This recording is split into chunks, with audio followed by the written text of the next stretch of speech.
Tuesday, March 19th.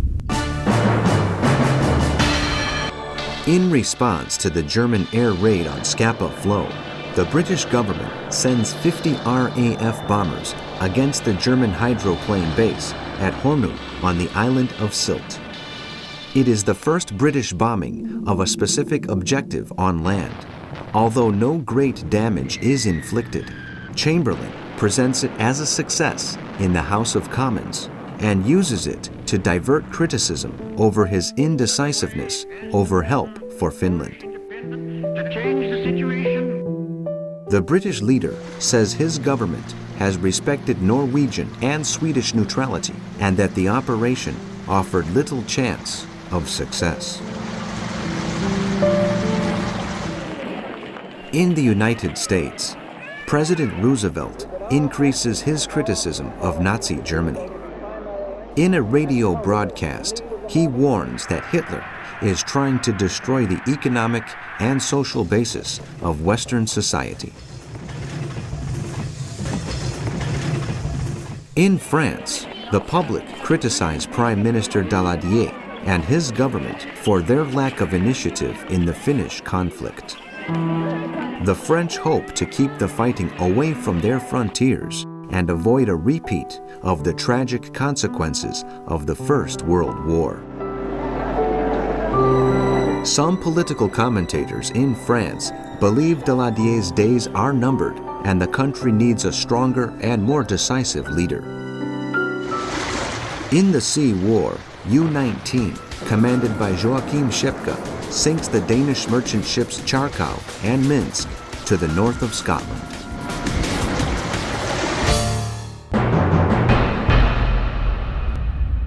Wednesday, March 20th. Demoralization of the French public leads to the resignation of the Prime Minister Edouard Daladier and his government. The French are looking for a stronger leader for the nation in these difficult times. Paul Reynaud, a 62-year-old lawyer who has occupied a variety of posts, is elected. He opposed the Munich Agreement and is in favor of putting a stop to the territorial ambitions of Hitler. A friend of Churchill and de Gaulle, he believes it is necessary to rearm the French army. In Paris, General Maurice Gamelin, head of the National Defense General Staff, puts Plan Dial into effect.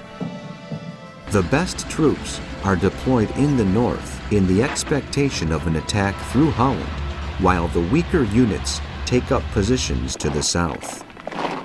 Gamelin believes it is impossible for the Germans to penetrate the Ardennes and is convinced the Maginot Line is impregnable.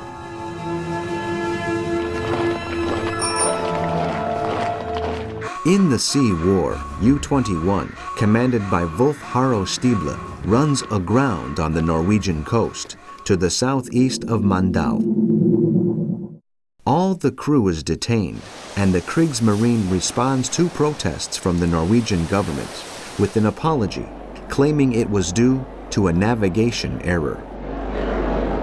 Meanwhile, U-19, commanded by Joachim Schepke, sinks the Danish merchant ships Bothwell and Viking.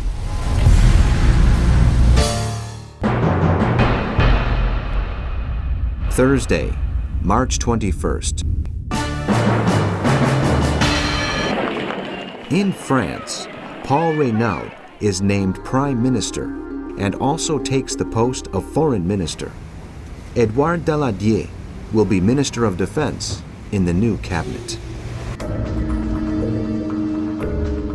Reynaud is skeptical of the defensive strategy designed by the military leaders based on the Maginot Line.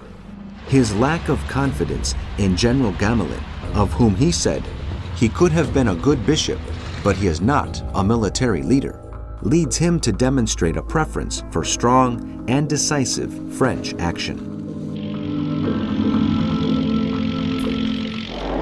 Churchill is pleased with the election of the new French leader. with whom he shares the idea of speeding up plans to occupy the Norwegian ports, especially Narvik. However, Renaud is impulsive and sometimes indiscreet. His intention to dismiss military leaders is opposed by Daladier, who presses for Gamelin to continue in his post. He declares, "We will win because we are stronger." This does not reassure those who favor launching an offensive before Germany does so.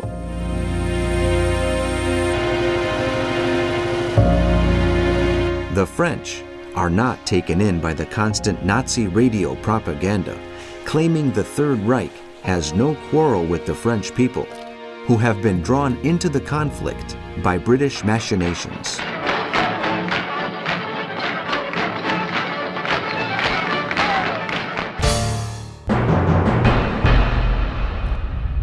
Friday, March 22nd.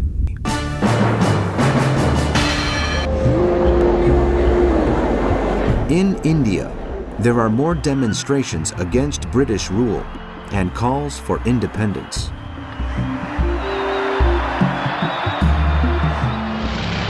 In Germany, the firm Messerschmitt AG shows Luftwaffe commanders a model of the prototype Me-262. In London, the Allied governments agree to undertake Operation Royal Marine, the mining of rivers and German waters in the Baltic, and the occupation of the Swedish port of Luleå. But Prime Minister Renaud's agreement is subject to the approval of the War Committee in Paris. Defense Minister Daladier opposes the plan, and the operation is put back to July.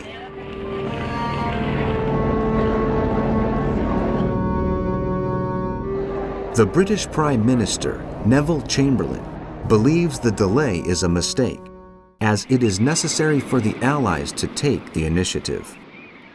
He threatens to cancel the invasion of Narvik in Norway if there is any further delay in Operation Royal Marine.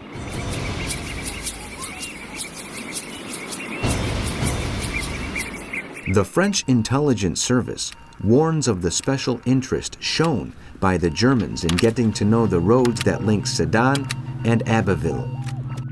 Based on this information, they calculate the German offensive will come through Belgium, heading for the English Channel.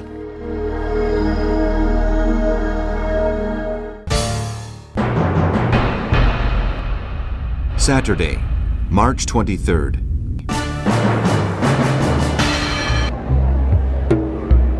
Disturbances continue in India, and the country's Muslims demand the creation of an Islamic state in Pakistan.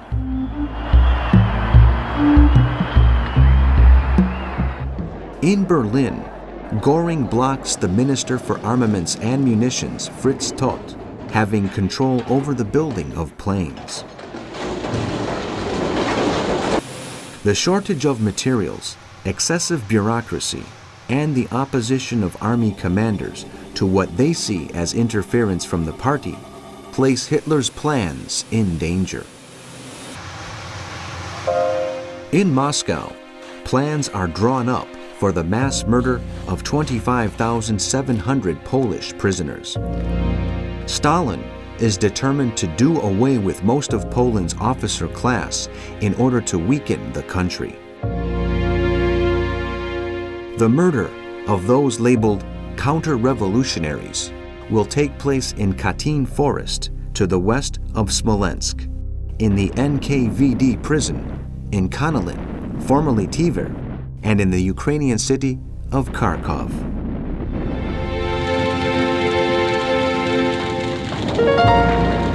In France, communist militants and anti-fascists, disoriented by Stalin's pact with Hitler, decide to sabotage arms production in the armaments factories.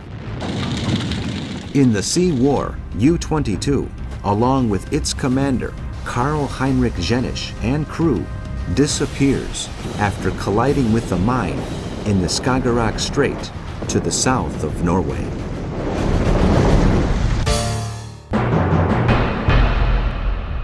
Sunday, March 24th.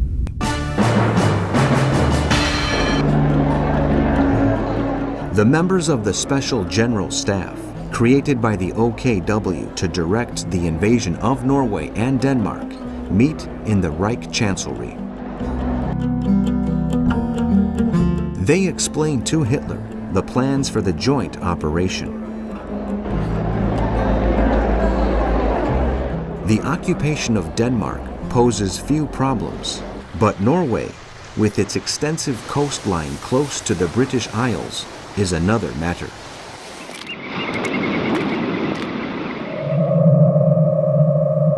Ten destroyers full of troops and escorted by the cruisers Skarnhorst and Gneisenau will head for Narvik. The cruiser Hipper, together with 4 destroyers with 1,800 men, are to set a course for Trondheim, while another 4 cruisers with 3,000 men will make for Bergen and Kristiansand.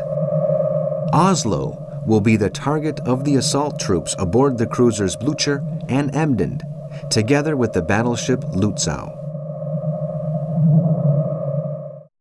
These forces will be joined by those of the Luftwaffe, with a number of contingents of paratroopers who are to take the airfields, while the submarines sent by Donitz are to provide naval cover, attentive to the actions of the British Navy.